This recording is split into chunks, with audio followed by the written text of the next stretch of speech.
আজ 3:30-র সময় হায়দ্রাবাদের সামনে লখনৌ। কি হবে ম্যাচ? এগিয়ে কারা? সম্ভাব্য একাদশ কি? 2026 আইপিএল এর আজ 10তম ম্যাচ। এই 10তম ম্যাচ শুরু হতে চলেছে আর কিছুক্ষণের মধ্যে রাজীব গান্ধী ন্যাশনাল স্টেডিয়ামে। এখানে কিন্তু চেস করলে জেতা যায় সব থেকে বেশি। সম্ভাব্য একাদশটা কি হতে চলেছে সেটা আগে জানাই। আবহাওয়ার সংবাদ কি আছে, আর টসে জিতলে কি করা উচিত, সমস্তটা জানাবো। তবে সানরাইজার্স হায়দ্রাবাদের একটা সমস্যা প্রথম ম্যাচে আমরা দেখেছিলাম। টুর্নামেন্টের প্রথম ম্যাচ, উদ্বোধনী ম্যাচে তারা কিন্তু হেরে গিয়েছিল রয়্যাল চ্যালেঞ্জার্স বেঙ্গালুরুর কাছে। হেরে তারা কিন্তু কলকাতায় এসেছিল দ্বিতীয় ম্যাচে, কিন্তু কলকাতায় তারা ঘুরে দাঁড়িয়েছে। কলকাতা নাইট রাইডার্সকে তারা পর্যদস্ত করে আজ ঘরের মাঠে লখনৌর সামনে। আজকে কি হবে?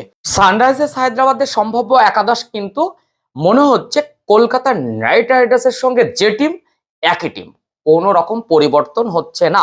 ট্রেভিস হেড, অভিষেক শর্মা তারাই ওপেন করবে এবং দুর্ধর্ষ আজকে কিন্তু অভিষেক শর্মারও আর একটা দিন হতে চলেছে, কারণ কলকাতার দিন তারা ফর্মটা আমরা দেখেছি।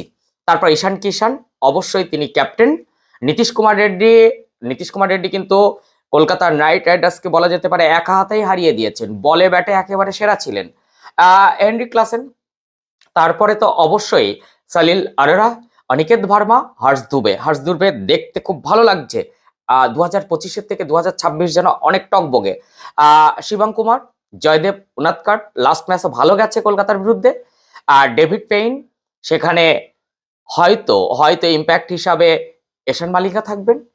এবার যদি আমরা লখনৌর দিকে তাকাই, তাহলে এলএসজির জন্য একেবারে ধুয়োধর ওপেনার তাদেরও কিন্তু রয়েছে, কিন্তু টিমটা ঠিক ঠিক সেই রকম পারফরমেন্স দিতে পারছে না যেখানে মিসাইল মার্স, যেখানে এডেন মাকরাম, যেখানে ঋষভ পান্ত, আয়ুষ বাদানি, নিকোলাস পুরান, আব্দুল সামাদ এরা থাকা সত্ত্বেও কিন্তু টিমটা ঠিক ভালো জায়গায় যাচ্ছে না। আজকে কি ঘুরে দাঁড়াতে পারবে? মুকুল চৌধুরী, মহসিন খান, অ্যান্ড্রিক্স নোকিয়ে, মোহাম্মদ সামি, প্রিন্স যাদব তো দারুণ। তো এই জায়গা থেকে আজকের ম্যাচটায় যারা টসে জিতবে তারা কিন্তু প্রথমে ফিল্ডিং করে নেবে, কারণ এই রাজীব গান্ধী স্টেডিয়ামে কিন্তু যত চেস করা যাবে ততই সুবিধা। চেস করে কিন্তু ম্যাচ জেতার সম্ভাবনা সব থেকে বেশি থাকবে। লাস্ট 6 ম্যাচ যদি আমরা দেখি, যারা মুখোমুখি হয়েছিল লখনৌ সুপার জায়ান্টসের সঙ্গে হায়দ্রাবাদ, সেখানে কিন্তু দুটোতে মাত্র জিতেছে হায়দ্রাবাদ। কিন্তু আজকে তার সুবিধা কি? ঘরের মাঠে। আর 4টিতে জিতেছে কিন্তু লখনৌ। সেই অর্থে লখনৌ কিন্তু এগিয়ে, কিন্তু সামগ্রিক বিচারে লখনৌ কি এগিয়ে? আমার তো মনে হচ্ছে না। ঘরের মাঠে হায়দ্রাবাদ একটু এগিয়ে।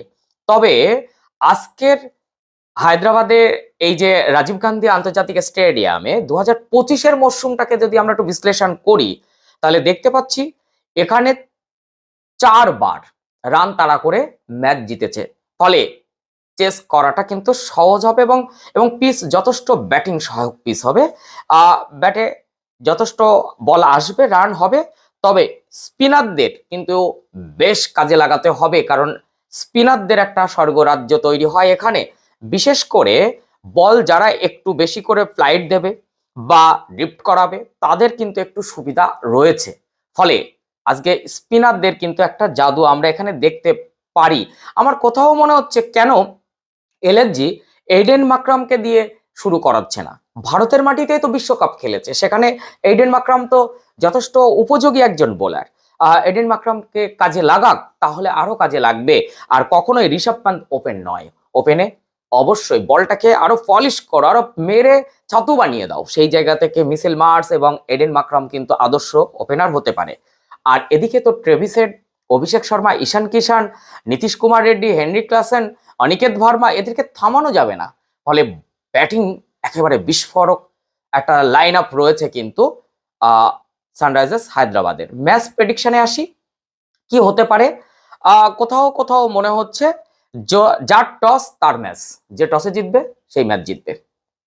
আমি 55 থেকে 60% দিয়ে রাখলাম হায়দ্রাবাদকে, আর সেক্ষেত্রে 40 থেকে 45% দিয়ে রাখলাম লখনৌ সুপার জায়ান্টকে। তবে আজকে লখনৌকে ঘুরে দাঁড়াতেই হবে। কলকাতার জয়ের পর হায়দ্রাবাদ কিন্তু টকবগে হয়ে আছে। ফলে আজকের ম্যাচটা একটু অন্যরকম হতে চলেছে। দেখুন কিছুক্ষণের মধ্যে টস কারা জেতে। যারা টসে জিতবে তারা কিন্তু ম্যাচের অনেকটা এগিয়ে যাবে। আজকে যদি আপনি বলেন যে ব্যাটসম্যানদের মধ্যে আপনার সেরা কে মনে হচ্ছে, আমার মনে হচ্ছে অভিষেক শর্মা। দুই টিম মিলেই অভিষেক শর্মা কিন্তু আজকে সেরা হয়ে উঠতে পারেন। আমার কোথাও মনে হচ্ছে এই টিমে আজকে একটু কোথাও আহ ঈশান কিষানের একটা রানে ফেরার জায়গাটা রয়েছে। ঈশান কিষানকে রানে ফিরতেই হবে। আর অবশ্যই যদি এডেন মাকরাম বল করেন আজকে কিন্তু নায়ক হওয়ার চান্সেস রয়েছে, খুব নায়ক হওয়ার চান্সেস রয়েছে। ফলে আমি অবশ্যই চাইবো এরা যেন আহ, একেবারে সেই জায়গাটা করে নেয়। তাই সেরা ব্যাটসম্যান হিসাবে আমি রাখছি অভিষেক শর্মাকে। আর আপনি যদি একটু বলেন যে আর একজনের কথা, সেরা বোলার হিসাবে কি, এখনো সে সুযোগ পায়নি, কিন্তু 2025-এর কথা ভুললে চলবে না। আমি সম্ভাব্য সেরা বোলার হিসাবে যদি তাকে খেলানো হয় সে সেরা হয়ে উঠতে পারে। দিগ্বেশ সিং রাঠি নামটা কি মনে আছে? যদি মনে থাকে তাহলে অবশ্যই কমেন্ট সেকশনে লিখুন। দিগ্বেশকে কেন খেলাচ্ছে না এলএসজি বুঝতে পারছি না।